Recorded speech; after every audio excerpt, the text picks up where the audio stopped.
Hello, guys! Welcome once again to the Dragon Cast podcast, where we talk about Dragon Ball for 4 episodes and blah blah blah blah. This is the fourth episode by now. Is this the fourth episode? I think at this point Yes. I'm running out of different unique ways to try and do an intro. We might just, actually do it like a legit, just like scripted. We say this at the start of every episode, so we don't have to think of unique intros every time. I don't know. I'm still here. Xeon is still here. Say hello. Hi, I'm here. Oh my god, Gabby, I'm past the peel-off arc. I can finally talk about things that aren't the peel-off arc. Hey, don't get too caught up. You still have to actually talk about last episode Peel Off Arc. We're not done with it just yet. Right. We can talk about it once we're past that hurdle. I mean, we sounded like that the Peel Off Arc is something terrible. It's not. It's just that Xeon has talked about it for videos like so many times. He's basically gotten sick of it, right? Yeah, it's just like I've made so many failed attempts of talking about like the entirety of Dragon Ball. I've gone over the peel. This is my third time going over the peel-off arc. I mean, it is really interesting going over it in an episode by episode basis like this, and I feel like I can really go more into specific elements. And I do like this format probably the most out of any of them. But yeah, it is just one of those things I'm like, I want to talk about, because I really want to talk about tournament stuff, and I really want to talk about Red Ribbon Army and everything beyond. I mean, if you want to talk about the Red Ribbon Army, that's gonna be in a while, but Yeah. Yeah, I'm about to say, that's going to be like another 5 podcasts down the road. It's like, I want to talk about the start of Dragon Ball Z, but that's not going to happen for, like, another, A year and a half at least. Yeah, exactly. Episode 154, so. Mm-hmm. But then again, back a few years ago, I never thought I'd be, like, reviewing Super to the point that Super was going past 100 episodes, but look where I am now, so maybe it's not going to be that crazy. Right? It's just one of those things. It's just like, Super's still going. We're still, like a lot of people are still covering it week to week, and it's pretty wild. I mean, a lot of people gave up. I somehow didn't for some reason because I can't bring myself to actually give up. I actually still kind of care. I don't know. I'm weird like that. But let's actually not talk about Super. Let's talk about Dragon Ball. Let's talk about Dragon Ball episode 13. Yes. The first thing I want to say about this episode, the animation I thought was really cute. Yeah, it's like the one with the big monster ape kaiju destroying a castle. But like all the character designs, like I thought they had like a much rounder look to them and like a smoother look, and it made them look just way cuter than normal. Like especially like scenes like when like Yamcha's carrying Bulma and stuff. It just, I don't know. It had a really cute, more cleaner, like more round aesthetic to it, and I thought it looked really unique compared to everything else we've seen so far. And I've also got to feel like, I feel like throughout this Dragon Cast, from what I have realized, I think you pay much more attention to the animation than I do, and the art. Like, I feel like maybe just because you've watched the anime more times than I have, for me it's almost like, I'm more of the sort of like, the manga reader and the sort of like, the just like, oh, I know this thing is happening because I've seen this happen before, and I kind of know the rough story. So for me it's always just like, I feel like I'm still kind of in the novelty of like, oh yeah, I'm watching this animated. It's like every other time I'm watching it animated. Mm-hmm. Yeah, like I said, this is probably my 6th or so time, like, going through the peel-off arc. But this is, like, the first time I've actually just gone through it, kind of looking at it episode by episode like this, because it's either been, like, a casual kind of sit-down, watch it whenever thing, and just bulk watch a few episodes, or just like kind of like binge watch it so I could do a video on it. So this is like my first time really getting to actually look at the episodes, be kind of critical, and just kind of enjoy like each episode for its own merits and like whatever the opposite of merits are. Flaws. Faults, yeah. If I was gonna say faults, flaws is probably better. Yeah. Yeah. So yeah, this episode is the Episode 13, Goku, like the big finale of the peel-off arc, and he's in his monster form, and he is just rampaging through everything, tearing the castle apart. And one of the things I thought was cool was they get out of the cell, obviously, because Goku, busts through like the ceiling of it. Yet I don't think they actually show them escape from the cell. Oh, I know. I think they do talk about Yam. I think they show Yam just being like, "Oh, hey, look, it's open. We can get out now." Yeah, he says, like, oh, we can get out now. I'm like, well, that's great for people who can jump, like, 30 feet in the air, Mr. Kung Fu guy. Or people... I'm curious how they got Bulma out of there. Zeon, I'm getting Dragon Ball Evolution flashbacks. Can you mentally slap me? Wait, how does that... Because there's one point in Dragon Ball Evolution where they're stuck in a hole and then, like, Roshi jumps, 30 feet in the air. Oh, no. You're getting ahead of ourselves. Dragon Ball Evolution is something we're going to be talking about way into the future. Hopefully. Okay, yeah, I'm sorry. I need to bleach my brain. Okay, right. Episode 13. So Goku turns into a giant monkey in that incredibly, ridiculously messed up thing that we spent like 10 minutes, 20 minutes talking about last week. So, yeah, the final boss is Goku, because Goku is a monster now, and he's basically turned into, like, King Kong, essentially. Yeah, it's pretty wild. He's a giant monkey who is in a building, and then he gets shot at by planes, and I'm like, is this supposed to be like King Kong, or is that just an unintentional, like, coincidence? He's not climbing anything, but yeah, he is being, like, shot by, like, a plane that's flying around him. So there definitely are some parallels to just some old-school King Kong stuff.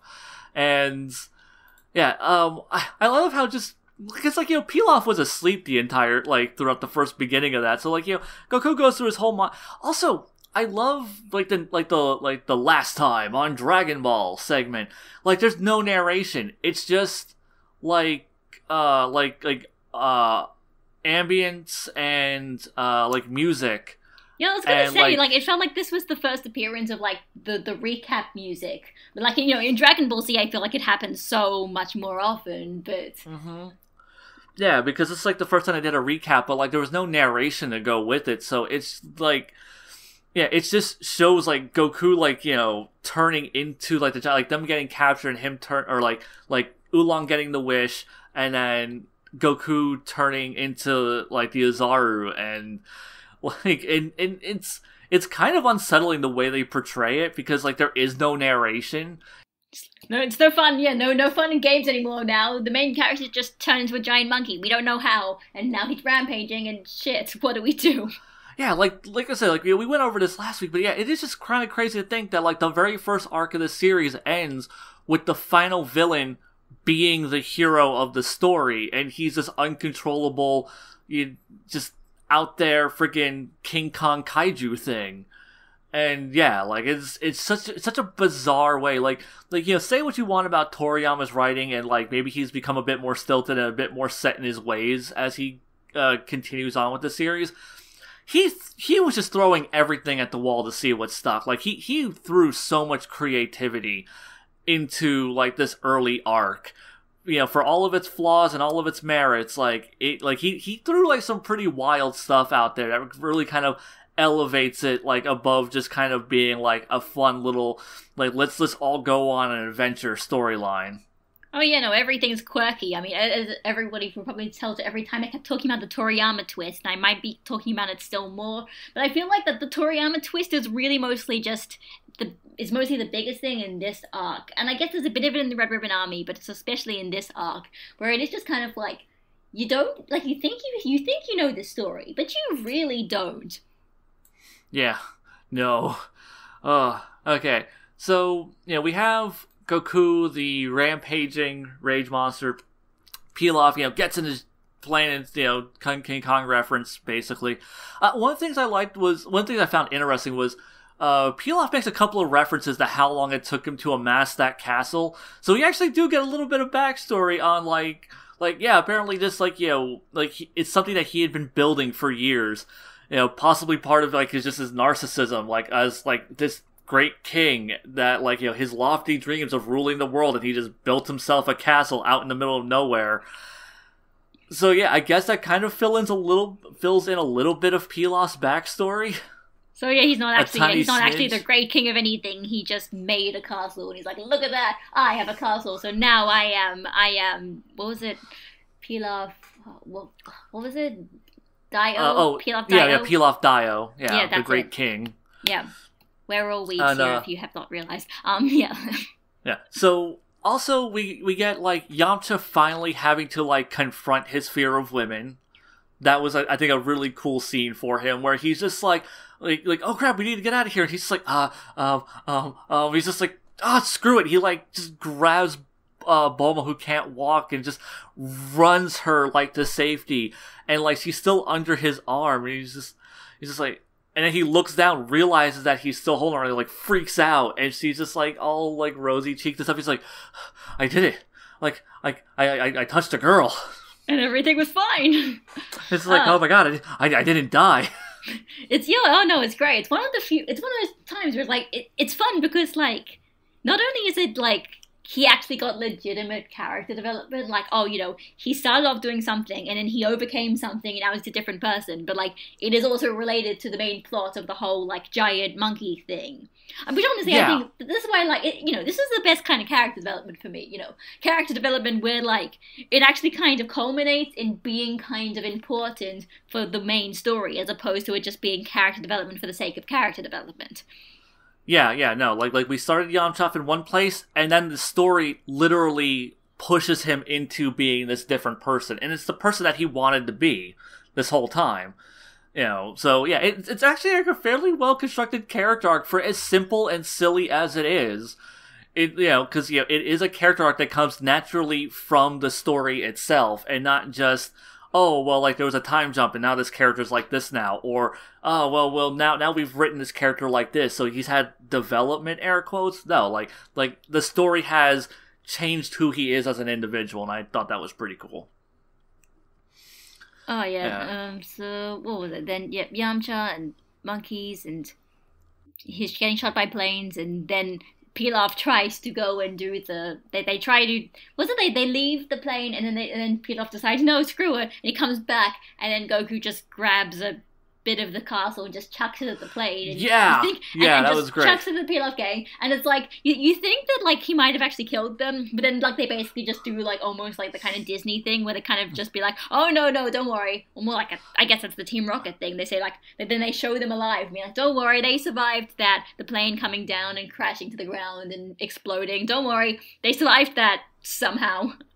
Yeah, so something I've always remembered about the scene, and it's probably because I was like I don't know, like 15 or so when I saw it, but just the odd inclusion of like my side boob after the Okay. Yeah, it's just something that's always stood out to me. It's just kind of weird because it's just like, wait, because it just kind of felt weird that they actually took the time to like draw like her boob like half hanging out of like her nightie, and I was just like, was that supposed to be sexy, or was it just like, like, oh, like her clothes are just tattered? It's just weird, because like anime has trained me to think anytime a woman's body is revealed, it's supposed to be for titillation, but like this just felt like, oh no, it's a funny gag scene, like, and they just kind of threw that in.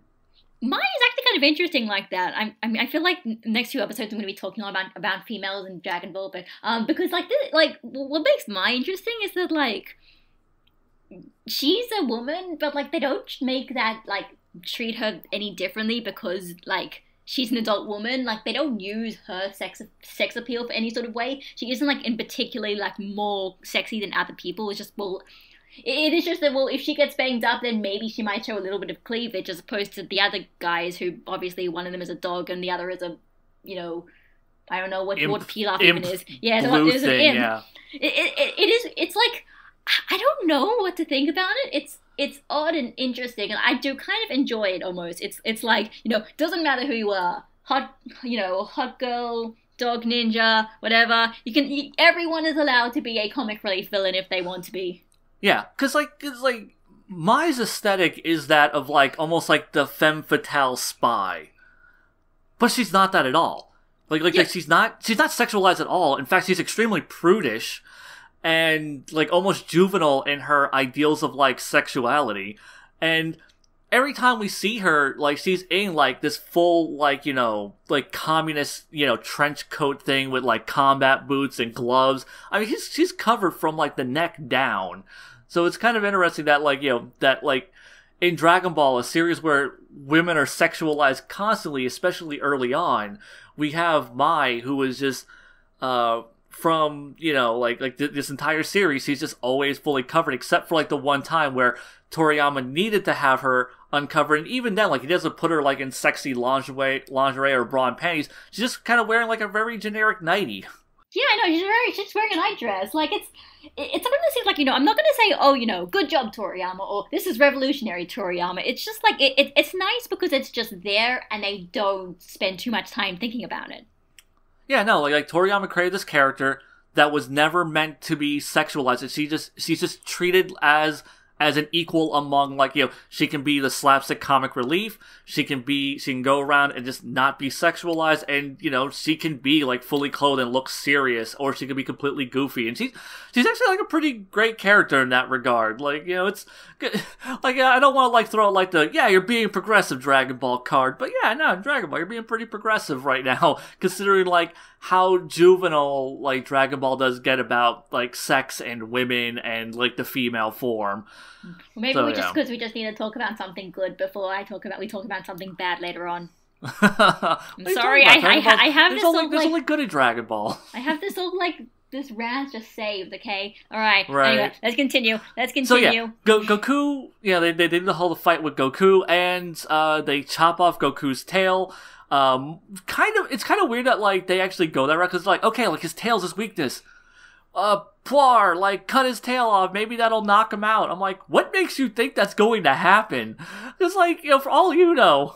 I thought it was weird, but I think I sort of understand, like, the idea is sort of, like, Yamcha sort of thinking that basically the whole point is his tail is basically extra sensitive, so, like, if they, like, do something like cut it off, then surely the pain for that would be so massive, it basically, like, cause him to be completely incapacitated. Yeah, because, like, the way, like, when he's just, like, in his normal, like, humanoid form, he just is, like, his kid form, or whatever, like, if you rip his tail out, I mean, it hurts, but then he's immediately fine afterwards. So, like, if that had, could you imagine, like, how this story could have gone if they had just, like, cut his tail off and he just, oh god, now he's rampaging and he has no weakness. We fucked up. Oh no, definitely. It is a little bit clunky, and it is kind of funny because it's also something that seemed to be there because Toriyama thought that drawing the tail on Goku was just such a pain. So as soon as he could, he tried to think of opportunities so that he could remove the tail. Like, that's literally something that he has stated in interviews. That he didn't want to. That explains so much. Yeah, he didn't want to draw the tail because the tail didn't. The tail was just too time consuming to draw. He couldn't be bothered drawing it, so he kept trying to think of ways to remove Goku's tail. This was one of them, I assume. Yeah. So Goku tail gets chopped off. That's how pretty much, like, the big climax ends. Is just we cut his tail off and he's shrunk back down. And it is really interesting that way because, like, if we're gonna talk, it's not even Toriyama twists, but it's just in general, especially if we're even comparing this to something that happens in Dragon Ball GT. So the idea is that, like, look, the main character has turned into a giant rampaging monster, but don't worry, all we need is the power of friendship and a pep talk and talk about how much he cares about them, and then he'll manage to turn back into normal, or at least gain some sense of self. But, in this case, it's like, they don't even think about that. They don't even really assume that that's the case. It is just like, oh, no, Goku's not going to listen to us. We're not going to use the power of friendship to bring Goku back. He's just a monster. We need to do what we can to make sure. Yeah. Yeah, that is, like, a good point that, like, they physically have to stop him. Because, like, I feel like, as you kind of point out, like, in a lot of anime, they might use, like, the power of friendship. Like, we gotta get through to Goku, and maybe he'll, like, transform back. Yeah, and like in GT, they play that exact card as well. It's also why we do the joke where it's just like, oh yeah, okay, so does that mean he could have gotten, is he going to get Super Saiyan 4 now at this point, Well, no, because, like, he's not a golden Azaru. Like, it's always very, because, like, Vegeta. I know. It's just, it's just a funny, fun thing that's funny in hindsight. Mm-hmm. Speaking of other things that are really funny in hindsight, after they cut off Goku's tail, Goku turns back to normal. Everyone's just sort of sitting there at the nighttime waiting for him to wake up in the morning. They're just sort of, like, discussing this. And Oolong wonders if Goku might be an alien. Yeah, that is just one of those lines where it's just like, okay, Toriyama, I know you didn't have this plan that far along in advance, but it really makes it seem like he had planned it out, like, just that far. Like, yeah, man, he's gonna be an alien, and I'm gonna reveal this, like, 5 years down the road, and it's gonna be awesome. Oh, you know what they really should have, like, no, the anime never, like, decided to reference that again, did they? They never had one point where Oolong's like, like the Saiyan arc or whatever, they're waiting for the Saiyans to arrive, and he'd be like, did anyone say that I called it? Because I totally called it. Right? It's just like, yeah, answer that phone. Boom. Did it. Yeah, but yeah, it's just, I'm surprised I never kind of called back to that, just Oolong being like, I knew it! I was the first to say it! Alien! Yeah, and we get, like, the Bulma Yamcha ship is officially a thing. Oh yeah, I'm sure this is going to be the start of a beautiful relationship that's going to last throughout the entire series, and it's definitely going to work. Definitely. Yeah. At least for right now. At least for right now, it's really cute, I think. Oh, yeah, no, it is. Because like I said, we're getting making hindsight affect our things too much. But as it is now, it's fun. Like, it is probably one of the most cheesiest kind of traditional things that this arc sort of does, where basically Bulma and Yamcha sort of realize they don't need the Dragon Balls because they already got what they wanted, even without getting the wish. Basically, the true wish was the friends they made along the way. I mean, they're a little bit more than friends, but well, yeah. You know what I mean. The true wish was the adventures they had along the way. In the end, they didn't get what they wanted, but they got what they wanted. And Oolong didn't really get what he wanted. Puar, I've got no idea what he wanted. And I think Lance might have mentioned this once, or maybe, but I remembered this, but. When the characters are all sitting around there and doing exposition and talking about Goku and stuff, Puar is asleep the whole time. Puar doesn't even, contribute anything. Oh my god, is he?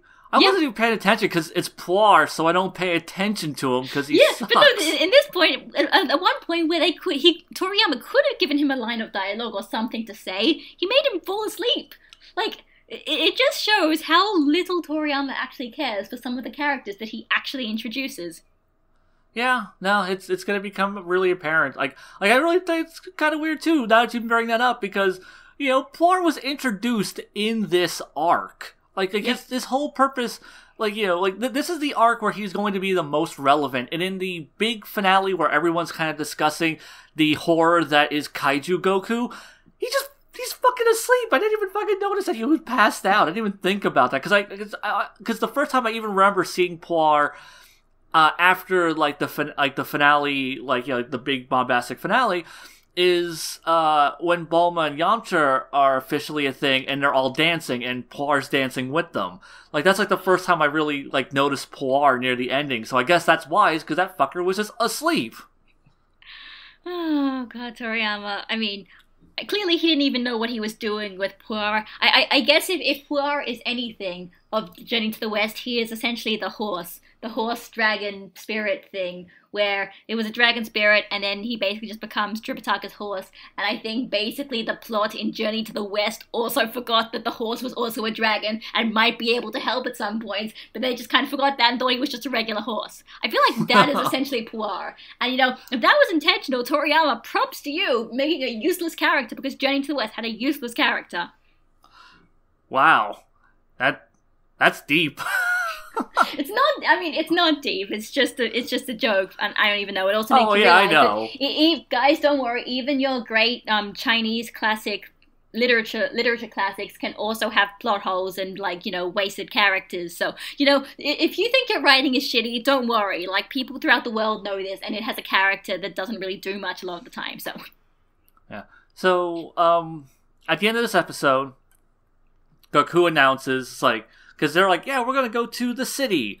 Goku, you want to come with? And he's just I'm going to go train with the Muten Roshi. I mean, there was this big, strong guy who, wrecked that castle. So, clearly, I couldn't even, budget. So I need to get stronger. Which is going to be Goku's character arc from now until the end of time. Yeah, no, actually, literally, until the end of time. I'm just trying to remember if that was in the manga or not, because I thought it was a nice line when I saw it. I thought it was a nice way to sort of tie the whole monster thing into the next arc, where basically being pretty much the reason why Goku suddenly realizes he needs to get stronger is because he sees all the stuff that the Uzaru does, and he's like, well, I can't possibly do that, so I'm gonna have to get stronger.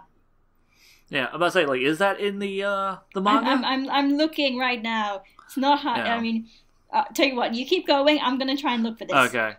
But yeah, no, I do like that. Like, yeah, it leads us into the next arc, and like, the thing that's propelling the story arc forward is the events of the finale. Like the finale, Goku, does that whole thing, and he thinks it's someone else. Poir contributing his one thing to this entire sequence, where Oolong almost blurts out that Goku is the one that wrecked the castle, only to cover his mouth and be like, "Don't tell him."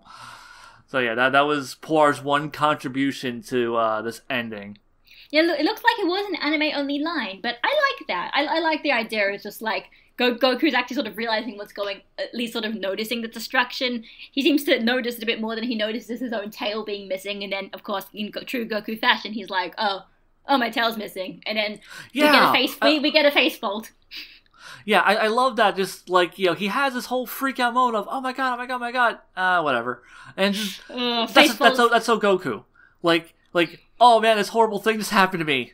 Well, gonna roll with the punches. I mean, I just love when they have a good face fold moment. For those moments, face fold, it's the moment where somebody does something that's so crazy, ridiculous, or stupid, or whatever, that it makes everyone just fall down. It happens in anime, like, all the time, but it doesn't happen in real life at all. But it is an anime thing, but that's actually really funny. Yeah, so do you have any kind of, like, closing thoughts on just the Pilaf arc as a whole? The Pilaf arc is, well, it is essentially Toriyama's version of him trying to make a fairy tale. This is Toriyama's fairy tale. It's fun. Some point it feels like it kind of overstays its welcome, and when it kind of tries to get to the climax, there are some points where it almost feels like the tone kind of got at odds with what the story was initially trying to be. But like, if you just want basically just pure creativity and a lot of panty jokes, but also just pure creativity and exploring this world, I think that this first arc does it, and does it pretty damn well. Yeah. Okay, so like I said earlier, like, every time I've watched this, it's either just kind of been a casual viewing, or it was me like binge watching it to, do a video on it. And this is the first time I've really got to just sit down and reflect on the episodes individually. Just sit down like 4 episodes at a time.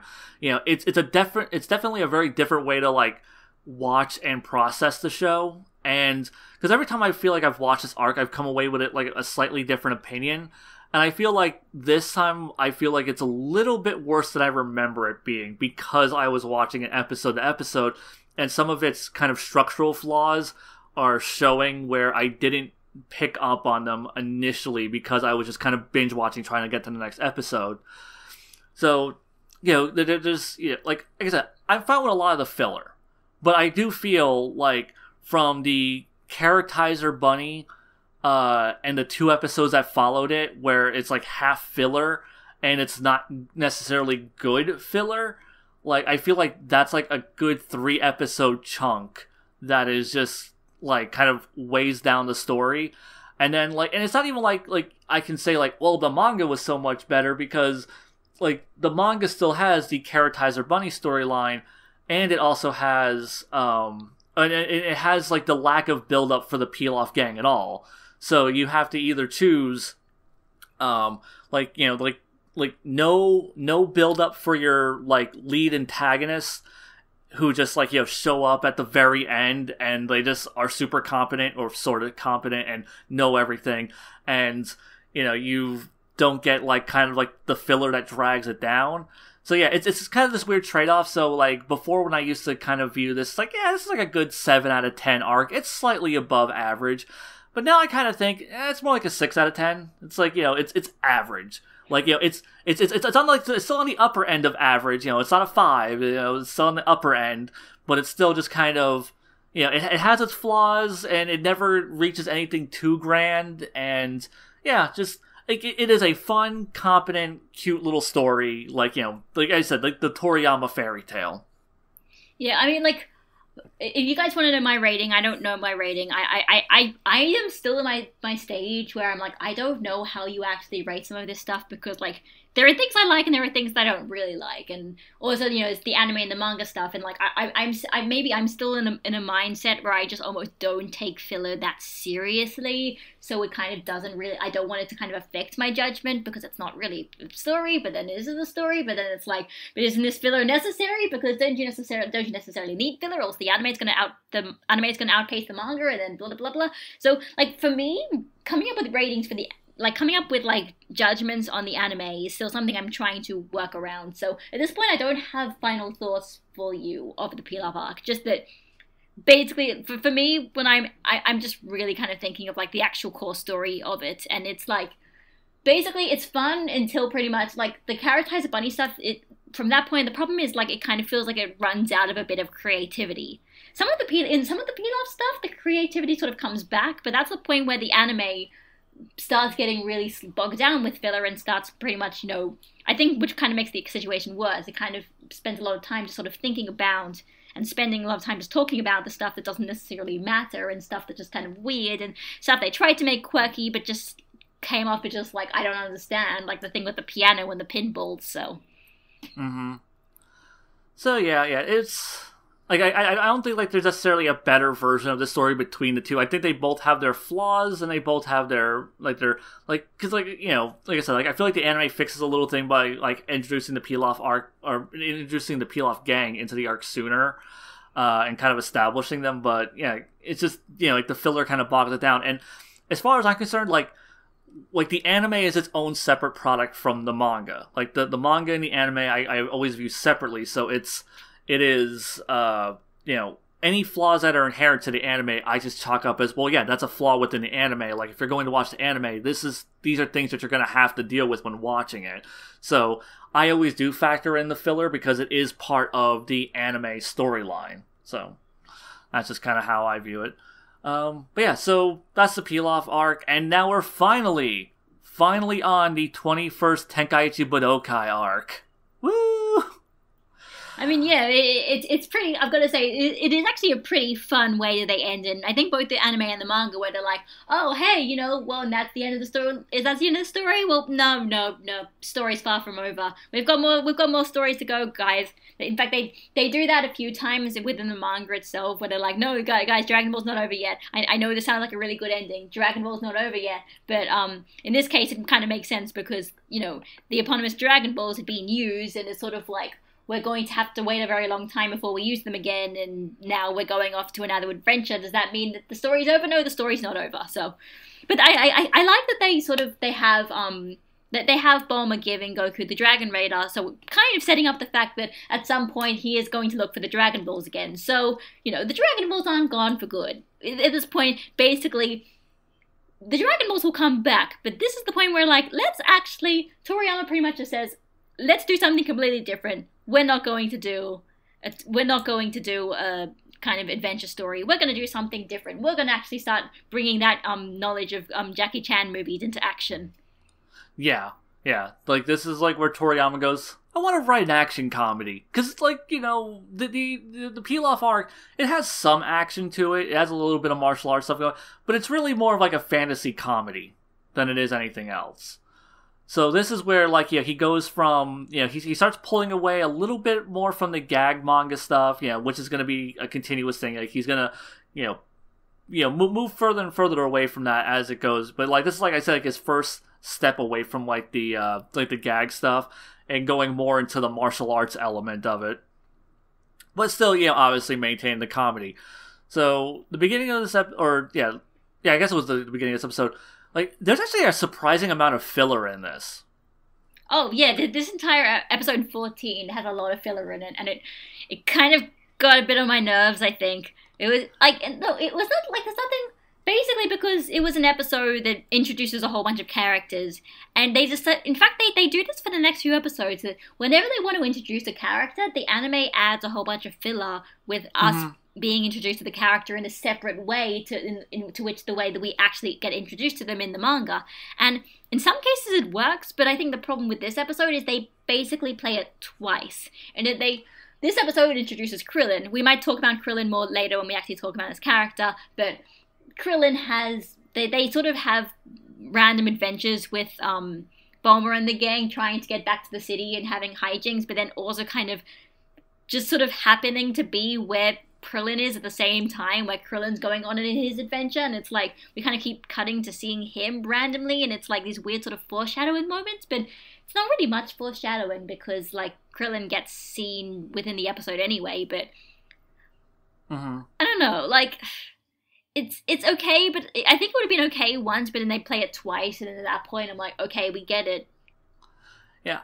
I was fine with it. I've always liked his, this one might also come from the fact that, like, I never knew this was filler originally or anything, but I've always kind of liked that kind of build-up, because, like, you see him kind of silhouetted, and you're like, who the hell is this kid? And, like, then you actually, like, see him, like, full on.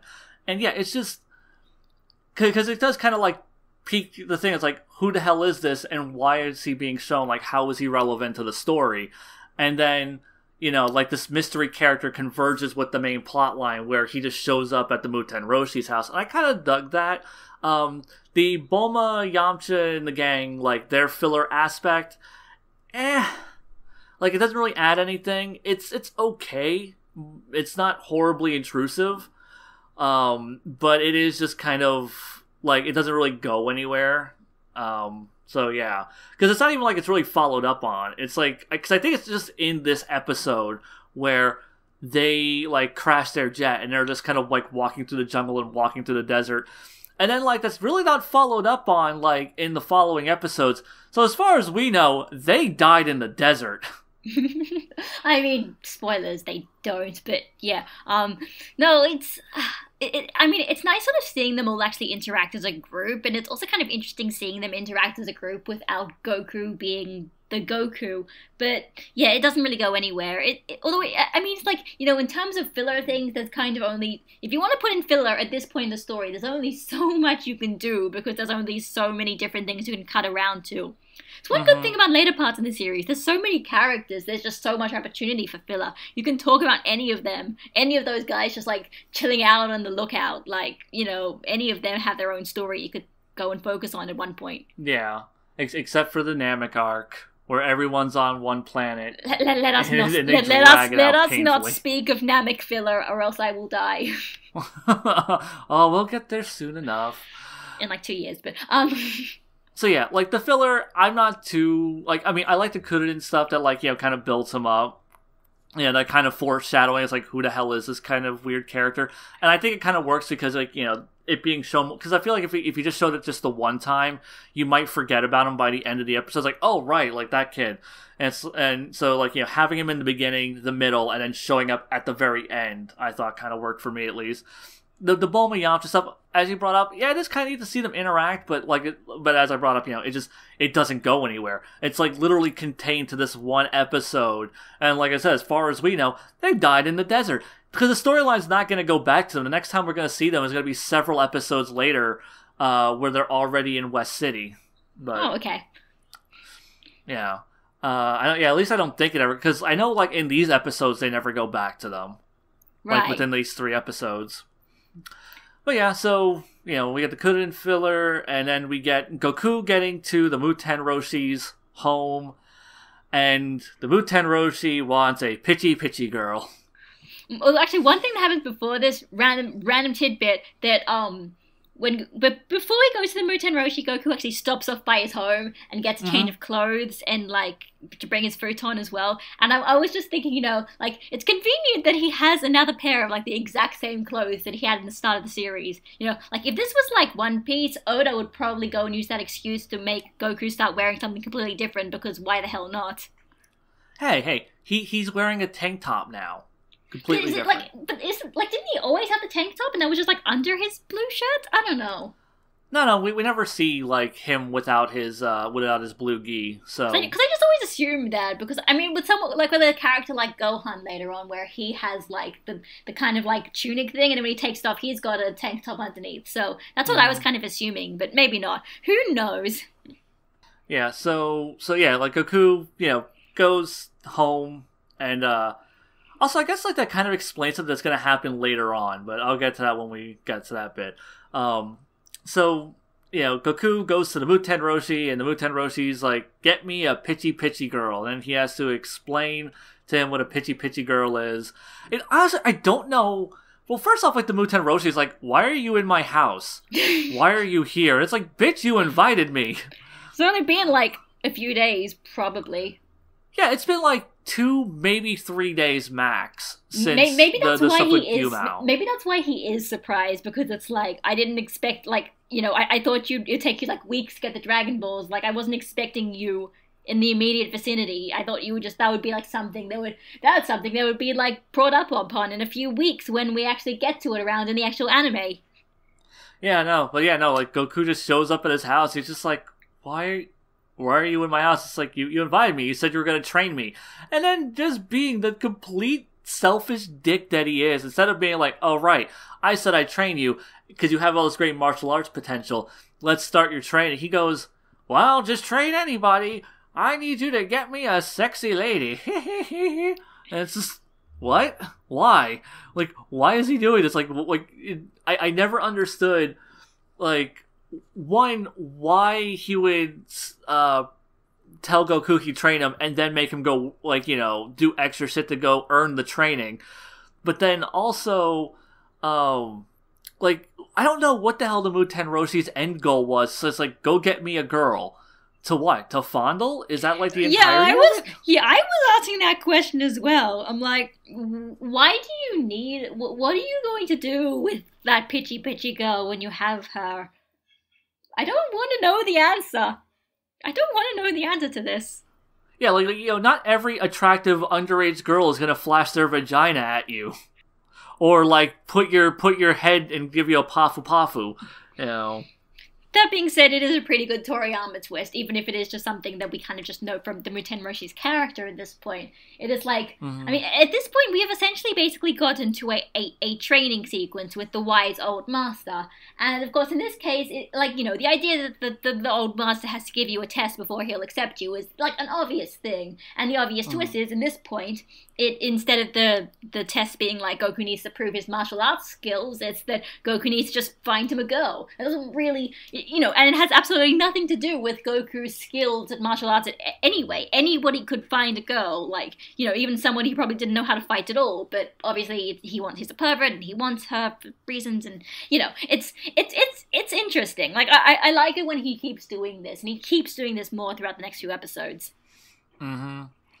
So yeah, Goku has to learn even what a pitchy pitchy girl is, because not only does Goku not have, like, a reference for what really defines a female other than they don't have a penis, but, like, he doesn't, like, really understand, like, what makes, like, women traditionally attractive to most people. So, like, you have, like, the Muten Roshi holding up like 2 pictures, like one of, like, like a supermodel or whatever, and then the other one has clearly just Yajirobe in drag. That's my headcanon answer. That was what he did to get food. Yeah, that is that is just Yajirobe in drag. That is his first canonical appearance in the anime, as far as I'm concerned. But yeah, and then Goku being like, I don't see the difference, but okay, because, like, and you have, like, the hijinks of, he brings, like, some muscly chick the first time, then he goes and brings, like, a mermaid. I love the mermaid gag. Oh, the mermaid gag was pretty good, because it took a while, and it kept getting better before you finally realized what the punchline was. He was just like, oh, like, at first, like, oh, it's the girl, and the girl's good, and the girl looks fine. It's like, oh, okay. And, like, you're sort of expecting, oh, maybe this is it, maybe Goku's failed again, but you kind of don't know, and then, but then the Muten Roshi's like, oh, ask her if I want to see her panties or whatever what it was, and then Goku comes back and says, she says she's not wearing any panties, she said all she has is a shirt. And then it's like, oh, what?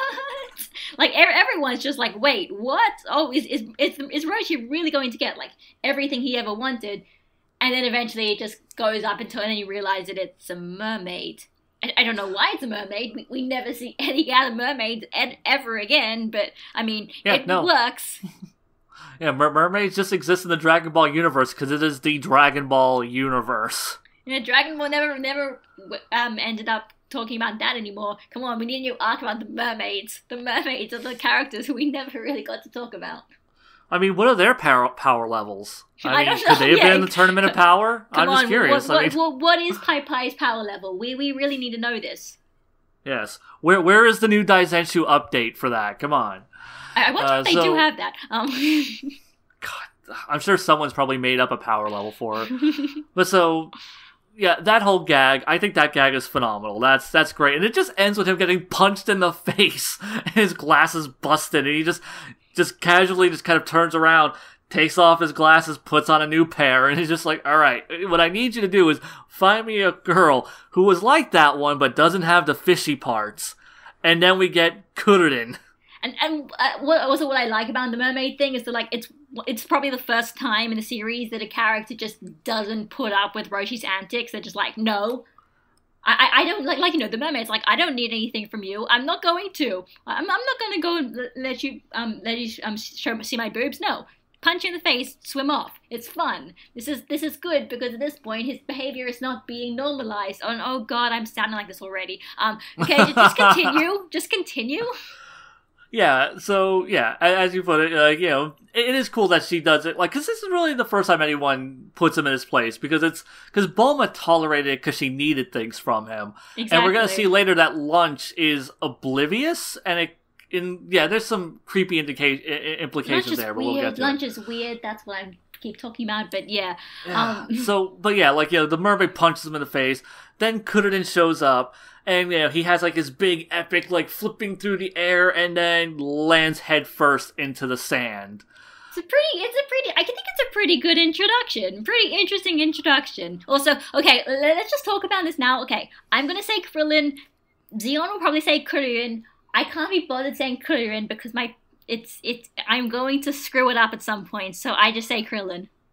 Yeah, okay, by the way, yeah, because I guess I should throw this out there, because I get so much shit for saying Kuririn.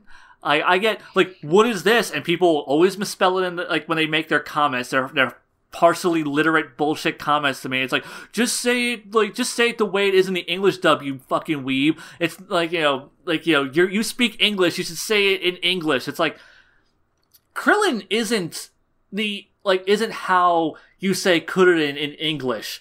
That is the dub name.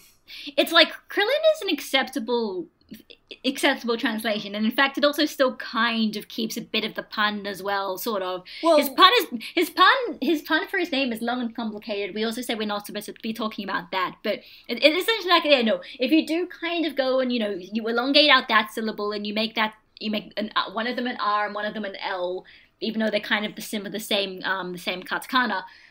Yeah, okay, sure. Like, you can get Krillin. I'm gonna say Krillin just because, yeah, Kuririn is annoying to say to me. Oh, trust me, I know. It took me like a long time to, like, get the rhythm down to say that. So I understand when other people don't want, because it's a bitch of a name to say. It is the most complicated Japanese name I have had to fucking learn to say. And it's not a name. I mean, it's not a name. It's a made-up name that Toriyama made up. And why did he make a name that's so tongue-twisting? Because this character was not intended to last very long. That's why his name is so complicated. But yeah, you know, this is Krillin. Let's talk about, well, I mean, no, I don't know if we can really talk about Krillin because we don't really know that much about him yet. We learn more about him as time goes on, and he's the character who seemed like he was introduced pretty much as Goku's incidental rival for this training sequence. In fact, the episode of this one, it is called, like, Goku's rival, and I think even, like, in both languages. So he kind of feels like this character where it's like, he's basically there as, like, a foil to Goku for early parts of the series, but then he keeps... What's interesting about Krillin is he sticks around and he becomes one of the main cast, and at this point also probably some bias. Krillin is my favorite character until we get to the Z portion of Dragon Ball. So I love Krillin. Krillin's the best, and if you make a joke about the Krillin own count, I will maybe not ban you or block you, but I will feel very tempted to. Yeah, I will say, like, Kuririn is definitely one of my favorite characters, especially early on. Like, right now, he is definitely, like, as far as the characters that have been introduced, he's my favorite. He's kind of like the failure who tries really hard. Like, you know, and I feel like his introduction really is, like, a kind of, like, a good compressed summary of Kuririn's character. He's really cool and, like, competent, but he's also the comic relief. And just goofy, shitty things happen to him because of that fact. It's not even really comic relief. I think it is just like he is the rival at this point. He's Goku's first kind of proper rival. He's somebody who has very kind of similar experiences to Goku, and then he's also kind of trained in martial arts, and he also wants to learn martial arts, although for slightly different reasons. But what makes him a great foil to Goku is that he's the complete opposite in terms of like his personality and his like the way he interacts and what he knows. Like basically Krillin is kind of like the street smart to Goku's, well, not street, like he's like society smart, where Goku is not society smart at all. Krillin knows Krillin knows everything. In fact, Krillin is way too wise for his age in terms of like what he knows about Muten Roshi and about girls and about society and about tricking people. Yeah, no, like clearly his upbringing must have, like his upbringing in that monk monastery must have been pretty fucked up and unconventional for him to have the knowledge of things that he does have. I mean, if you have the assumption that a lot of old masters are just secret perverts, then maybe it's not that weird. Yeah, I mean, then again, we're going to meet the monks later. We're going to see that they're pretty shitty people. So that I think it kind of does kind of give context for why Kuririn's kind of this, he's a bit of a cheater. He's kind of shady. But, he isn't a bad person. He's just kind of led astray. He's still kind of a bit of an antagonist at this point, especially in some of the later episodes. When Goku and Krillin start actually training, basically Krillin's just trying to upstage Goku all the time, even though that kind of, every time he tries to upstage Goku, since he pretty much uses a lot of disingenuous methods, it always kind of ends up backfiring in his face. But Krillin is fun, and Krillin is a really interesting character. I love Krillin. Krillin's the best, and he adds so much to this story, and he keeps adding so much to this story. I don't know what Dragon Ball would be like without Krillin. Right. Yeah, no. He's a great character. I love him. He's off to a pretty good start here. Like I said, as you put, like, he's a good foil to Goku. He's the same age, but, and he's roughly the same height. He's a strong fighter, but he isn't quite as strong, but he's also more worldly than Goku is. He has like a much greater breadth of knowledge and an understanding of the world around him than Goku, probably even more than adult Goku does. So probably, actually, no, you're probably right. Yeah, so that's like it makes him like a good like I said, foil to Goku in that regard. And also he's like I said, he's a little shady. He can't ride Kintoon, but he isn't like a necessarily a bad person. So yeah, that's episode 14. Did you have anything else you wanted to add to it? Nothing much. Just that there was some point in the anime where they made some gags and they put some gags in the manga. And what made the gags work in the animes, they did kind of keep like the panels of like basically just like the beat of them just being in silence when the joke kind of registered. So, and I thought that made them work like way better. Like the part where Krillin is like, oh no, he's like trying to deflect Goku's unintentional insult, where he's like, oh no, listen, all martial artists shave their heads, that's what martial artists do, look at the Muten Roshi, and the Muten Roshi is just like, actually I'm just naturally bold, and Krillin just sits there in silence. Yeah, that is kind of nice. I do love that they do actually have like the little asterisk, and they kind of they give the joke that they give that nice silent moment, because it's a kids anime, so you would think like given like American cartoon conventions, it is jokes, talking, movement. Like you got to keep kids stimulated, or else they won't watch your shitty fucking cartoon. Here it's just no, like they do a joke and they actually give it the awkward pause for it to breathe, and just for it to be just to actually bolster the humor instead of take away from it. So yeah, I definitely actually like that too. So yeah. Episode 15 has one of my favorite jokes ever. I put this on Twitter earlier, but yeah, it's just the Goku being like, "How about that one?" It's just like, Goku, that's a guy. Oh, you could tell just by looking. It's like, yeah. How do you? It's like, well, I mean, like I have to like touch them to see if they have a winky or not. And you just, okay, just so we're clear, I'm a guy. This is why telling I love you right Krillin. now. This is why I love Krillin. He is the snark. He is the worldly knowledge snark. And Snarky Krillin is like one of my favorite Krillins. It's like he just like actually I mean, like Bulma, him and Bulma would have interactions where they bounce off each other, but not in the same way that Goku and Krillin do in this next few episodes, where it would just be like, yeah, Goku does something stupid or naive, and then Krillin is just sort of like, he just reacts in this sort of like very kind of snarky way, and it is really funny. Mm-hmm. So yeah, we get that, and then we get the anime introduction of Lunch, and okay, you're definitely more anti-filler than me, so I want to get your take on it. It was alright. I Okay. like that they kind of don't really tell you that they kind of try to keep a bit about Lunch in mystery, and that you have this random blue haired person show up to a saloon, and then suddenly something happens, and then suddenly there's this criminal Lunch who's going around and shooting people, and it's like it's also interesting because they kind of introduce her in a way that you almost think like she might be some badass martial artist as well. And, like, you know, she might actually be important because, I mean, why else would they be introducing her before she actually shows up in the series? But I don't know. It's a fine introduction. Like, I mean, I don't think it was necessary, but for filler, it was fine. Yeah, I mean, I definitely like it too. Like it's like I don't know, cause like the Old West aesthetic is something that we hadn't seen in Dragon Ball yet. Oh yeah, that's true. Yeah, it wasn't really no, it hadn't really existed until now. Yeah, no, it's something we hadn't seen yet, and because like you know she is like just straight up like a bank robber and a jail and like a train robber and stuff. Like she is kind of like this almost like modern day Butch Cassidy type character, at least Blonde Lunch is, and so it's really kind of cool to see. Like, you know, like this kind of Western saloon. I really dug the aesthetic, and just, you know, she just kind of tears up that saloon and just walks out with all the money and stuff, and yeah, I really kind of liked her introduction. I don't know which one I actually like more, the kind of like filler intro one, or just the straight cold open that we get with her. You know, because I think they're both good. I can't actually pick a favorite out of those two because I think they both work really well. Yeah, I think they both work. Don't really know which one I prefer either. I mean, like, obviously, I'm more partial to the manga just because, like, it is like, it's essentially just less is more kind of thing, and you know, it's like, it's what the story was kind of originally intending, but you know, like in the original story, and it kind of like works in that way. But yeah, it's sort of a different structure. It's okay. Like, I'm not going to keep talking about the filler because I feel like it's going to get on my nerves as well. So okay.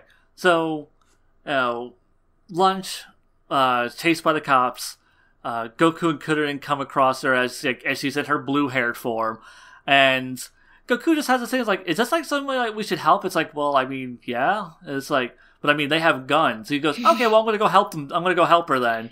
Like I like how Goku's just like, I can't tell if this is a good person who needs help or not. And it's just like Goku's just that kind of just dumb. It's just like, oh, does she need help? Well, then we're gonna go help her. That's the right thing to do. And then Krillin's like, are you crazy? They have guns. Listen, I'm not associated with this guy. I don't know why he's doing this. God damn it. This is why Krillin is the best, because he's the one that he's got the sense of realism here. He's like, no, we're not. Why are we going up against guys with guns? Okay, maybe you can knock the guns out of their hands. I mean, sure, and you can beat them up. I mean, that's kind of weird, but you shouldn't have. I don't know why you're doing that. You're a weird little boy. Yeah, I definitely dug, you know, their little interaction, and just, I think it says a little bit about Goku's morality, the fact that he's just like, oh, like, you know, oh, well, like, this girl's in trouble, we need to help her, and he does it, and, you know, that's all that matters to him. It's just like, oh, someone needs help, I should go help them, and that is the entire, like, because Goku isn't necessarily like a morally righteous, like I am going to be the protector of the defenseless. I just am the if he hope of the sees, universe. yeah, it's just, you know, if he sees injustice, if he sees someone who's in trouble, like, he knows it's the right thing to go help them, and that is the entirety of it. Like, that's all that matters to him. It's just like, oh, a bad thing's happening, I'm going to go stop the bad thing. Like, you know, if something bad's happening, like, the next city over, like, that's not his problem. But, like, if he sees something happening, he knows he needs to do something about it. And that's kind of Goku's, like, morality in a nutshell. And it's not really going to change from here on out. Pretty much. Yeah. So, yeah, we get, like, you know, Kuririn, you know, he's a coward. He's just like, yeah, no, I'm not fucking with guns. Goku disarms them. And they're like, and Goku's just like, is she good enough? And that's when Kunorin actually takes a look at Lunch. He's just, yeah, no, yeah, she's good. We got this. And they take her to the Muten Roshi, and this is where Lunch's character gets really, really weird. Oh, hi, male gaze. Wow, I didn't realize. Okay, can I just, like, okay, I guess I'm gonna do, okay, my problems with Lunch, versions, like, rant number 1 out of however many times I'm gonna talk about things like this.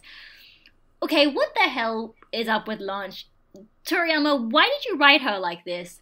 She is like, I mean, ignoring just the fact that the idea that she basically just has 2 personalities and she changes them kind of almost erratically whenever she sneezes could basically be like, this kind of a pretty bad joke about female mood swings, and you can pretty much almost just say it's like, she is basically almost a literal tsundere, but besides that, it's like, so why is Roshi even wanting this? Roshi is asking for this random girl for no apparent reason. He seems to really like just want a girl to like live with him indefinitely so he can do well, who knows what to her. And then they find Lunch, and Lunch, luckily, is a complete pushover and lets people do whatever they want to her because she just seems to be just so dumb she doesn't understand. And so she just goes there. They take her to this island, and she's like, okay, sure, I'll go there because I'm running away from the cops. And then she's like, okay, I guess I'll stay here and hide away from the cops because I guess I must have robbed a bank and that's why they were after me. And then at that point, she just basically becomes Roshi's just living sex symbol. And there is so much male gaze. And when I mean male gaze, I mean all those gratuitous shots of basically us looking through Roshi's eyes and looking through at what he sees of Lunch, which is basically a lot of, you know, boobs and ass shots and like, oh wow, she's so sexy, and I don't... Ooh, it gets really, really awkward to me. I find it really uncomfortable. And I know standards are different. I know this was in the middle of the 80s. I know this was the middle of the 80s in Japan, and it's not made for me. But that doesn't mean I can't. It doesn't mean I have to find it comfortable to watch, because I can't. Yeah, I mean, I definitely don't have the level of comfort that you have with it, but I do agree that it's just like, because I think one of the things that makes like the fetishizing of Lunch like kind of like a negative in my eyes is that she is not inherently a sexual character. Like, there's nothing that like about her like she isn't intentionally exuding sexuality. Say I think like the go-to comparison for this usually is like Bayonetta, where she is a very sexual person. She is in full control of her sexuality. Or like maybe like Ryuko from Kill la Kill. Yeah, like either the sexiness is stating something about the character, or like she's in full control of her sexuality. She is just like, she's like this mentally handicapped child in a sexy adult's body, and we're just kind of gazing at her creepily. And she kind of like, I feel like she's such a pushover to make her as diametrically opposed to her blonde form as possible, but it does kind of make her come off as this, mentally handicapped victim in some of this. And it is like I like Lunch because I do think she's kind of like a fun character, but I think she's like her ditziness is endearing, and I do like, when she goes all super bitch mode, and I do think that it's, she can be both endearing and funny in those ways. But yeah, like when she's kind of fetishized in this way, it's kind of weird. Like, she almost strips in front of like 2 children. Yep. And that's so weird. That's weird. And it's like, what kind of mental capacity do you have to be to strip naked in front of people and not realize you're stripping naked in front of people? Like, it doesn't feel like she's a believable person, because she doesn't act like what a person would act like. And maybe that's part of the, the 2 personalities thing. But it's like, then why are we supposed to be like fetishizing her? Like, why should we be fetishizing a person who like doesn't act like a real person? Like, she's just she is just literally Muten Roshi's just like sex symbol, just there for the tits and ass shots. At least blue haired Lunch.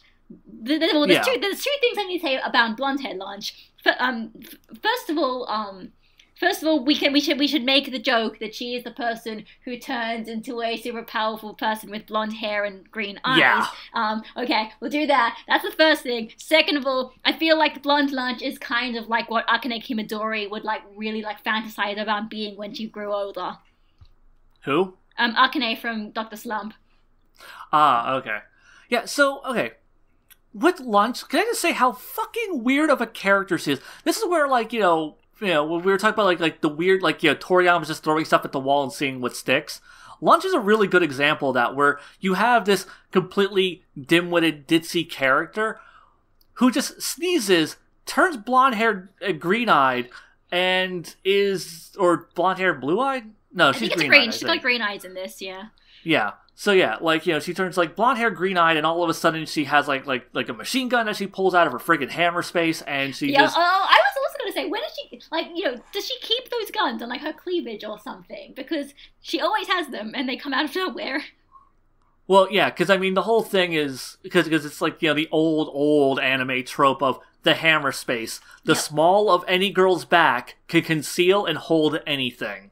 Right, and okay. from mallets to machine guns, if you see a girl reach behind her back, she can pull anything out from behind there. That is the hammer space. Maybe that's just. I was just thinking maybe that's Blonde Lunch's special ability. She just has hammer space abilities, and just no one ever talked about it because they never realized. I mean, like Bulma actually does it. What was it? When she finds out that Goku removed her panties, she doesn't pull the machine gun off the table. She reaches behind herself and pulls the machine gun out. She's just wearing like her nightgown. So this is okay. So this is this is like a woman joke thing. Mm-hmm. Yeah, okay. It is an anime. It is the angry anime girl like sight gag of just girls can, like I said, like the term hammer space is an actual thing, and like it's just like the small of a woman's back can contain anything. It's like the armor piercing slap thing, where it's like no matter how strong the guy is, if the girl slaps him, it's going to hurt. Yep. So yeah, like Lunch is just such a weird character, and we'll never get an explanation from her. Toriyama just creates this bizarre ass character, and like just never explains her. We're never gonna get an explanation ever. I mean, explanations are one thing, but having her do something is another thing, and she doesn't do anything. She's there to add something extra to the cast, but it does also make you wonder why they went through so much story to even introduce her in the first place, where all she really just does is basically means somebody who does all the cooking for them, and then they occasionally get up unhinged when they think that she might sneeze. But it's weird, and yeah, the fact that they do kind of keep fetishizing her is still kind of odd. The one kind of fetishization of her where I kind of enjoyed it was the lingerie gag, where like they're gonna start training and Roshi's like, okay, well, everyone, you get to put on this uniform, and the uniform is just lingerie because he wants to do it because he just wants Lunch to wear it, but then in the end, basically just so he can keep the idea running, everyone has to wear the lingerie as well because they're just pretty much just to try and convince her that no, this is legitimately their uniform, we're all going to be wearing it. And to that point, it's just like, it's not really that bad because at the point everyone has to wear the ridiculous thing kind of as a consequence of Roshi's pervertedness. So that one was okay. That one was pretty good. Yeah, because like that I feel is like a bit more clever of a Toriyama gag where like, she goes to put the outfit on and he goes, okay, kids, put this on. It's like, I don't want to wear it. It's like, tough shit, you're going to wear it or I'm not going to train you. And then so you have like these three male characters wearing this women's lingerie. Why he had child-sized lingerie, let's not ask questions. Oh, God. But two child-sized lingeries. I don't know, maybe he was expecting Chi-Chi to come back around, but, Lunch comes out and, like, it does lead into, like, her sneezing and them finding out about her weird ability and, like, Lunch losing her shit when she sees what she's wearing and who the hell are these guys? And it's a good thing everyone is bulletproof, or at least the important people are bulletproof in Dragon Ball, or else they'd all be dead, of course. Yeah, well, I mean, I think that's just more gag manga physics, because I feel like because I feel like even if Oolong got shot in this situation, he'd survive it because gag manga. Because gag manga, yes. Yeah. Bullets are just mild annoyances, if it's a gag manga, that is. Yeah, like there's also like a couple weird continuity edits in this episode that I noticed. This is just me nitpicking, but like what was it like when the Muten Roshi's like dancing around and stuff, and then like it hard like I think when he meets Lunch, like he starts like dancing around in excitement. And then the next scene where it changes angles, he's standing completely straight up. And there's a couple of weird edits like that where like a character was not in the position that they should have been when the scene changed or when the angle changed. I think I actually noticed a few of those when Lunch was running from the police. I think there were a few of those as well. So. Mm-hmm. So yeah, like the storyboarding wasn't the strongest in this episode, basically. But yeah, no, it's like other than like the creepy Lunch male gaze stuff, it's a fun episode. You know, like I like the stuff with the saloon. I like, you know, the banter between Goku and Kuririn. I like, like you know, like the whole lingerie gag. I like Lunch's like kind of introduction as a character and stuff. It's just really, it's just like the male gaze stuff is just it's creepy. Only because she is, like I said, she's basically mentally handicapped. Oh, okay. Just also one more question before we get to go next episode. Why was Krillin peeing on a frog? Because he's an asshole. Oh, okay. That is the only thing. That's the only thing. Because I feel like I've seen that in anime before, where like precocious, like kind of thuggish, like little kids. Like rebellious little kids will have like where they just pee on things. Right. So yeah, I think that's just all that scene was. But so it was kind of weird to see that like in the anime. Then again, what was it like? GT does something similar where like in the special, like that one, like him and like Goku Jr. and Puck are like peeing, and then like Puck like tries to like pee on Goku or whatever. So yeah, I don't know. Peeing on things is a Japanese thing. Well, okay, that's not a Japanese thing. R. Kelly can vouch for that, but still. Oh, that was a bad joke. I feel bad now. Let's move on to the next episode. Next episode, yep. Episode 16. The Muten Roshi's training kind of sort of begins. Ooh, this is good. Okay. Yeah. Can I just... Alright, I just want to put this out right now. I am a sucker for training sequences and training arcs, and especially long, drawn-out training arcs, where it actually feels like the characters are learning something specific every time in every episode. This is just something I love. I love training sequences, especially when they like feel like they're almost kind of grounded in some sort of weird reality, or at least the reality of the universe, because it's almost like a training sequence. It's almost like you're sort of watching the characters like have to do homework. It's like you're watching them do their homework, except instead of watching them learn how to get better at maths equations, you're watching them learn how to like jump really high and later on shoot lasers out of their hands. And that's cool. It takes something so mundane, and then by putting it in a fantasy world, it makes it cool. It's something like Hunter x Hunter does all the time, where like it turns everything into like this crazy fantasy logic to the point that like even being in an auction actually sounds really fun and exciting. And so that's why I like training sequences. And from this episode onwards, it's pretty much all training for quite a while, and it's fun. So yeah. I love the training sequences. This is probably one of my favorite training arcs because, you know, because instead of just being like, I'm going to teach you martial arts, no, this is all about like learning specific skills to like, you know, make them physically stronger. Like this is like the first time we realized that, and it's going to start becoming a little bit more mundane as Dragon Ball goes on. But like here in its first introduction, in its first form, I really love just like the Muten, because especially like he starts off testing their speed, and he's like, let's see how fast you guys are, and he's like, all right, you know, you guys like, you know, Kuririn's this fast, Goku, you're not quite as fast, and then Goku gets better shoes, and then he is a little bit faster. Yeah. Which by the way, I love, because this is what I was talking about. Like, I was like, it's really weird that Goku's shoes are all jacked up, and I'm like, I wonder if that's because those are his spare shoes, and his original shoes got tore up whenever he turned into an Ozaru, and those are just the spare ones he had in his house. That actually might make sense. Yeah, it's like they're torn up because they're his old shoes. Also, I will butt in and say the thing that I don't know where I could be bothered to say it, but okay. So according to this episode, they had to run 100 meters, and it took Krillin about 10 seconds. And with my very, very quick, brief calculations, which I might have been wrong, I think that means that Krillin's running speed was about 36 kilometers an hour. I'm pretty sure the normal human running speed is something like 10 or 12 kilometers an hour. like what was it? I think I don't know what it's like in miles per hour. That's why I'm telling you I don't know what it is in miles per hour. But I guess it's easy for me because I can convert it because Australia uses metric, so we know this stuff. Yeah, see, okay, so for me, like I had to look this up separately on my own for other reasons. Oh, you also cared about this. I thought I was just being that guy, and you actually cared as well. Okay, well, see, what happened was, like, forever ago, like, I had, like a speed debate thing with Danny and Mike forever ago. So, like, I was like, well, I guess I'm just gonna go research every time speed was ever measured in Dragon Ball. So, like, I come in there with, like, research and numbers and hard-stated facts, and then they're, like, headcanons. And it's like, well, but my interpretation is, well, this entire conversation was pointless then. But anyhow,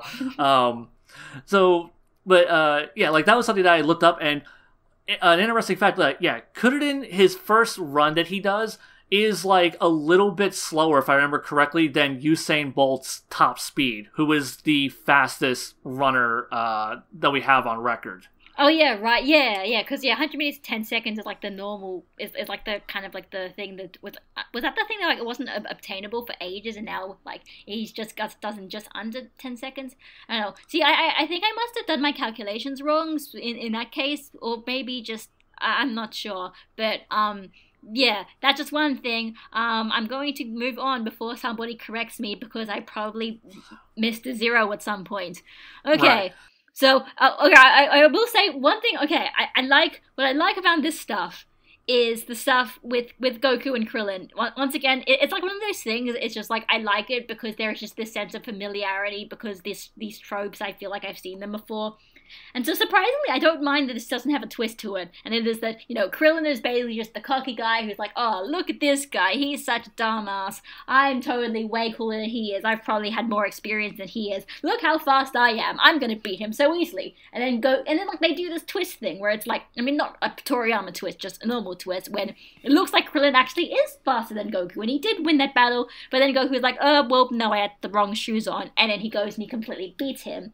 And then, of course, this idea where it's just like, Krillin is just being annoying and he basically just gets everything that's coming to him. But then, of course, we have the other cliche where then the master shows, well, you guys still have a lot to learn. Look how fast I am, and easily outstrips both of them. Yeah, no, because he was like just over 5 seconds and stuff. So yeah, like he's about over twice as fast as Kuderen was. And I do love... because it really shows that, he isn't just, the guy who can shoot, a big beam and get all muscly. Like, he really does, he talks the talk and he walks the walk. You see him, take off his big, heavy turtle shell and he, chucks at the 100 meters. And then, you see him do, his run and he just completely blows past them and stuff. So, yeah, that was all great stuff. I also love how they followed up on the running gag where Kuderen goes inside to go grab something, and then Lunch sneezes, and he blows out of that house super fast, and Mutaroshi is like, oh wow, he did it. I think he actually beats Goku by a point couple of seconds or whatever. But he's just oh wow, well, Kuderen's almost past the human boundaries. And so that was a great scene. That's one of those okay, that was a good lunch gag. There aren't many good lunch gags, but that was a good one. Yeah, that was great. I love that little bit. So yeah, and then there's they have to go find the rock. So yeah, the Muten Roshi writes the Kame symbol on a rock and he chucks it out into the wilderness. It's like, all right, go find that. Only one of you is gonna find it, and that one's gonna eat tonight. Have fun.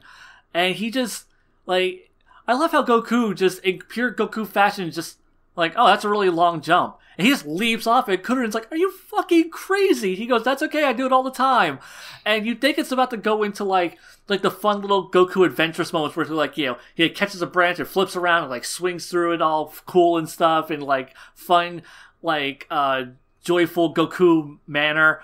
And he, hits a branch and it snaps and he just falls and lands hard as hell. Toriyama twist. You think you know where the story is going and you don't. Even if some parts are traditional, he always finds some kind of way to put a twist in it.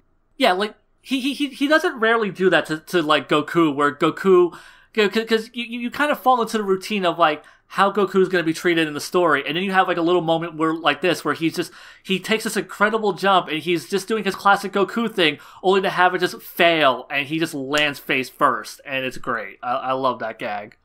It's like, I think at this point, if you wanted to kind of explain a lot of like these parts of the this part of the series, I think just like this one idea. And in fact, that one moment kind of just really exemplifies the difference between Goku and Krillin there. Goku just jumps ahead without thinking of the consequences. Krillin thinks a bit too much, and then he's like, oh, yeah, no, he's a bit more kind of rational there. It's kind of almost like what they do with Goku and Vegeta, and in fact, what they probably do with Goku and every rival of Goku. But, yeah, no, it's fun. And God, I got such a sense of nostalgia when I was watching this. Maybe it was just because this part was also slightly animated reanimated in Dragon Ball Super in one of the episodes, but so it almost just feels like this is like a classic part of Dragon Ball, but it's fun. Like I said, it's the story you've seen before, and in fact, probably the story you've seen in this idea where it's like, yeah, the two rival characters are now given a task, but only one of them can complete them, and they complete them in their own specific ways, and with using their own skills to try and win in whatever they can. Goku just jumps in there ahead, and he uses his sense of smell apparently to be able to get the rock faster than any human would probably be able to get. Krillin, on the other hand, thinks that this is practically impossible, and tries to sort of trick his way and try to be sneaky about it to get the rock. And in fact, that actually works. He keeps managing to outsmart Goku. That's what makes him interesting. He's not necessarily stronger than Goku, but in some ways he is definitely smarter than Goku. And definitely. It definitely shows in this episode. He manages to keep outsmarting Goku. And if Goku wasn't so freakishly strong, it probably would have worked. Like, first he tries to trick it by making his own rock, and it almost works. Then he asks Goku to give him the rock to sort of look at it, and then when his guard's down, he just goes off and bolts with the rock. Then there's the other part where he tries to cut off a bridge to almost seems like Goku dies. Right, somehow. That was one of my favorites. And of course, somehow inexplicably, Goku's got up there and is now running up there, and then they fight. They actually have a legitimate fight, although not really much of a fight, because it doesn't last long and it pretty much goes into a dust cloud. But after that, Goku pretty much proves that he can just overpower Krillin really easily, and then Krillin, once again, outsmarts Goku. He's like, hey, okay, here you go, here's the rock, and throws it up, like, really, really far away, but it turns out that was just another rock that he had prepared. He has the real rock, and he goes and he gives the rock to Muten Roshi, and he wins the challenge. Yeah, that was just that whole line of things that happened, just, like you said, he tries to, pull out a fake rock. He tries to, steal Goku's rock. He tries to, he cuts the bridge. All of that is great. One of the things I thought was kind of cool is, when Krillin realizes that he just can't, outrun Goku, so he's just gonna, he's not gonna be able, Goku's just gonna keep coming at him. He has that, we'll fight it out. And then Goku replies, that's just what I hoped. Goku is, fed up with Kuririn shit at this point. He's just I just want to punch you now, because I'm fed up. And then Goku, just after the dust cloud, he just has his foot over his face. He's like, do you give up? He's just like, yeah, here, alright. And he chucks the rock. So yeah, that whole back and forth with them is so great. And technically, Kuririn does win in the end. Not in the long run, but he does win that competition. Just because, he might not be able to outfight Goku, and he might not be able to smell a rock, but he can outsmart him. Because Goku is just that dense. And so one of the things... This is used so well when they actually get a legitimate fight. It's done so well. Oh, it's so too far in the future, but oh god, when I get to that fight, I'm going to die. Yeah, no, it's great stuff. This whole episode I thought was really great. There is so going back to the lunch male gaze thing. Yeah, there was more this episode, and it was her hips. And why do we need more male gaze? I mean, this was filler male gaze, but then again, I mean, actually, I don't know if the manga ever does the male gaze specifically like this, because when they normally show characters, it's normally a full body shot anyway. So I don't really know, but yeah, okay. Continue. So yeah, like it's just like this weird little filler scene that they toss in where the Muten Roshi is like looking at Lunch swaying her hips back and forth, and he's like reaching out to like grab her ass, and like it does kind of pay off in a little bit of a humorous gag where the Muten Roshi almost gets stabbed in the face because of it. And I feel like, that's at least, like a good counterbalance payoff. But at the same time, it makes me wonder, I'm like, what was his game plan after he just gropes her ass? Like, what did he think was going to happen after that? I don't know. It's Muten Roshi jokes. It's sexual humor. It never seems to actually have any kind of logical conclusion. And if you think of a logical conclusion, it always seems to get worse and worse and worse. And this is why I don't really like it. I'm sorry, guys. I have to be negative Nancy here and be like, no, I don't find this very fun to watch, really. I don't find it very entertaining. And also, I checked, and the initial male gaze of Lunch was in the manga. So Toriyama, that was still kind of ugh, but I at least understand it, but still ugh. Yeah, no, like I mean, that's clearly why Toriyama created her, was to be like the hot girl who hangs around their house. Probably because he had temporarily written Bulma out of the story, so he wanted another attractive girl to draw. Oh, yeah, right. Except he had to give one with... Well, half of her has no personality, and the other half of her is just, like, criminal. Yeah, like just a super bitch and violent. And also, like, because it really feels like Lunch, character design-wise, was meant... Because you see her, she's wearing, like, this little halter top with, like, suspenders and, like, booty shorts. Yep. Like, she was meant to look sexy. Like, Toriyama, that's clearly what he had in mind, was her to be a sexy girl. But then, like I said, like, she's written in a way that she's not sexual. So it's kind of this weird thing where it just kind of looks like you're creepily staring at, like, a retarded person. And it's not even like a mentally handicapped thing. It always just feels like a child. It feels like you're sexualizing she's very childish. And so, yeah, it feels like you're kind of sexualizing a child, even though it's a child with an adult's body. So, yeah, it's kind of creepy in retrospect. Just kind of like when you actually take the time to think about it. Yeah, and like the Muten Roshi's, pervert gags, like I'm fine with them as long as they have like a logical through end to them, but like this one doesn't really, because it's just he was gonna grope her ass. What was gonna what would have happened if he actually did? How was that gonna follow up, and what would have been the creepy ass implications of that? So yeah, I don't know, but yeah. One last thing about this episode, which I think this was the classic Toriyama twist. So Krillin wins the battle, but pretty much to show that crime doesn't pay, he doesn't necessarily get this. In fact, it was kind of a bad thing that Krillin won and was able to make dinner, because then everybody gets food poisoning, because it turns out Lunch ends up cooking a jellyfish. No, a pufferfish, sorry. Fish. A fugu fish, and then everyone gets food poisoning. So in the end, Goku is the only one who doesn't get food poisoning, because he's the one who lost. So yeah, guys, crime doesn't pay. If you want to win your battles, like properly, or else you're going to get food poisoning. Yeah. There you go. Okay, that's your moral lesson of the day from Dragon Ball. Actual straightforward. See, I have a little bit of a problem with this, and that is, okay, so they have, the scene with the food poisoning, and the mood, Kuririn getting poisoned makes sense, because, he's getting his comeuppance for cheating Goku. It's that kind of karmic debt that he pays. The Muten Roshi is always a skeezy pervert. Karmic debt.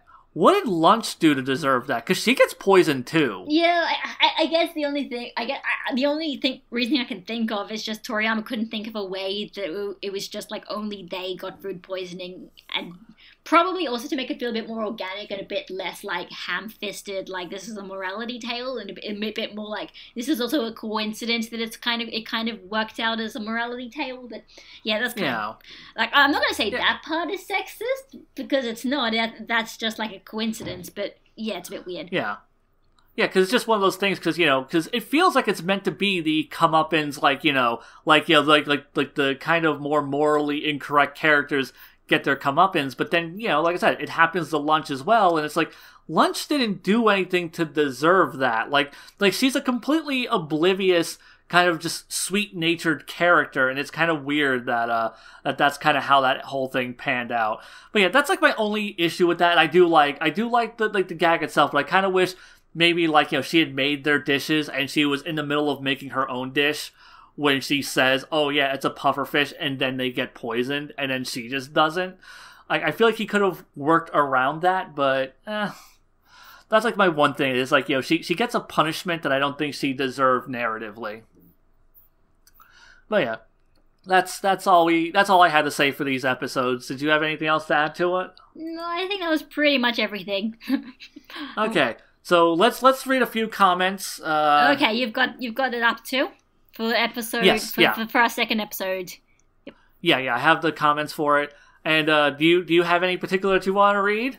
Well, the one thing which I thought was interesting was some Margot Gosora. I get it. I get the joke. I love that guy's name because I was like, wait, isn't that like what people mispronounce Goku's name as or misread it as? Yep. Yeah, okay, I thought so. That's a really clever name and I like it. Yeah, and so they say actually the part where I mentioned the part where Puar talks about like whether the Kamehameha is a king of Hawaii, but apparently that is just a visism. The actual line is just Puar asking Yamcha what a Kamehameha is. And that kind of disappointed me, but it also made me realize that, oh yeah, like when I say something's in the manga, I actually just mean it's probably in the Viz version of the manga, because I don't know Japanese, and Viz's translation of the manga is the only one that I know. I know there is actually like a Scanlation version that's actually pretty decent or something that does translate the manga, but I mean, at the very least, I feel like a bit more obligated to like look at this as as like the official releases of the manga as opposed to like a fan translation. Because I don't know. I mean, like I'm waiting for Herms to finish his like Visisms, to actually get around to doing that Visisms guide of his, which was like really he did for a few chapters where he basically just talked about all of the big like adaptations that Viz did for like jokes and stuff and explained them all, but like. He only got a few chapters, probably because even Herms, who manages to do 5 million ridiculously crazy big projects at once, has gotten his hands full with like translating everything for super spoilers and whatnot. But yeah, Herms, if you're listening, Herms, please continue that because that was amazing. Yeah, you were doing a service to this fandom, and we definitely appreciate your hard work, sir. So yeah, let's see. Any other standout ones? Oh, here we go. Alec Toledo says, as Lance always says, Yamcha lives for two purposes: exposition and getting his ass beat. The poor dolt. Yeah, that is Yamcha's entire character, unfortunately, especially in Dragon Ball, because he is just exposition and getting his ass beat, and then he's just getting his ass beat, and then he's, hey, isn't this guy really lame? Let's make fun of him. Such a great character arc they gave Yamcha. Poor dolt. Okay. Anyway, the other story. Next question. I think. There's two people. Yeah, Alex Toledo again and JMZ Awesomeness who tried to explain the stuff about Chi-Chi.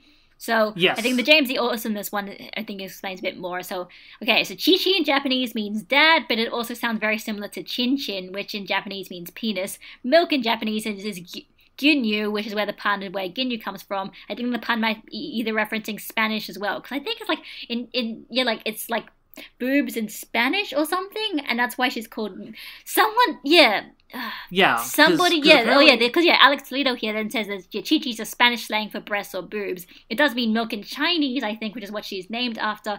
And I think at some point somebody mentions about how in Spanish, in like the Spanish languages versions, she's called Milk as opposed to Chi-Chi because yes. Yeah, because I knew that her name was Milk in the Spanish version, but I didn't really understand why, and I guess that's why, because her name is literally just tits. Like Chi-Chi just means tits in Spanish, so they couldn't really do that. So I get that. Also, I do know that Chi-Chi is a slang term for breast at very least. It's at very least a slang term for it, because in fact, it even comes up much later in Dragon Ball, Dragon Ball Z, when Goku said, like, he told Elder Kaioshin that, like, you know, he'd let him, like, you know, see Bulma's boobs or whatever, or touch Bulma's boobs. And when Vegeta catches wind of that, he actually retorts with one of my favorite lines, probably my favorite line for Vegeta, period, which is, "Why don't you let him feel up Chi-Chi's Chi-Chi's?" Is that what he's? Oh, does he actually say that? Yeah. That's okay. Okay, that's amazing because I've only seen the translations where he's just like, why don't you let him touch your wife or stuff like that. Okay, that's great. Yeah, because in the Steve Simmons subs, yeah, that's how it's translated as like, and I thought that was just the funniest thing because that's the first time they've ever directly referenced that Chi-Chi means breast. Well, I mean, besides all the stuff in the earlier parts, yes. Yeah, where we're like Roshi's going on his tangent. Also, hearing Vegeta address characters by their name sounds so weird. You know what I mean? Right?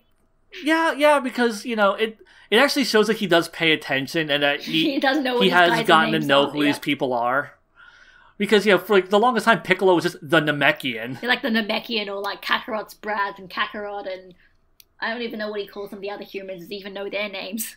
Anyway, yeah, I think he usually just like talks about like he just usually like uses like a visual descriptor like calling Kuririn like short or like bald or whatever. Yeah. Do you have any more comments for you? Let's see. Karo's Stories said, actually, when it comes to Maeda in episode 4, he is listed as chief animator on Kanzenshu.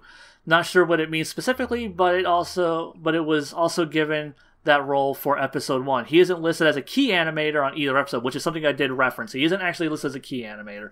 So he might in fact produce episode 4 just like he did with episode 1, like you thought he did. So yeah, it seems like the way Kanzenshu has it listed, because it's always like an animator, and then whenever you click the actual like the full credits for the episode, it's always like a bunch of key animators and then a bunch of in-betweeners. And like usually whoever is listed as animator or chief animator is never listed as a key animator or an in-betweener. So I'm assuming just whoever has the supervisory animator role doesn't actually do like the main animations. They're probably just overseeing it or like overseeing it and doing corrections and things like that. So that's probably why Maeda shows up on so many episodes, is because he's just either overseeing his team or he's doing corrections or both. So that's the only explanation I have for that. But yeah, I think that's all I really have, unless, I don't know. I mean, we're kind of recording this, because like we had like these episodes staggered at first, but now we're to the point to where we're like, we put a gap in them, so we could technically read comments for episode 3, but we could just say that for later, because this podcast is almost about to hit the hour 40-minute mark. Yeah. So. Yeah, I was going to say, one comment I'm going to say is everyone saying, no, keep them 90 minutes. 90 minutes is good. Yeah. Well, you got your wish, guys. It's 90 minutes again. I'm crazy. Let's say, well, not that it was ever not 90 minutes, but yeah, like I because there's a couple of people who are like, I kind of prefer like a shorter thing, but like overwhelmingly people have... Everyone who wants something to be shorter, too bad. It's too late now. Well, I mean, like, listen, if we do ever get too long, maybe we think about it, but we have too many points of conversation. This point we spent ages talking about whether lunch was sexist, okay? Like, it doesn't matter what. It doesn't matter what these episodes are. We always have something. Yeah, no, there's always usually at least one big discussion point. I'm sure at some point we're going to hit like a stretch of filler that isn't quite as interesting, or maybe just like, we won't have...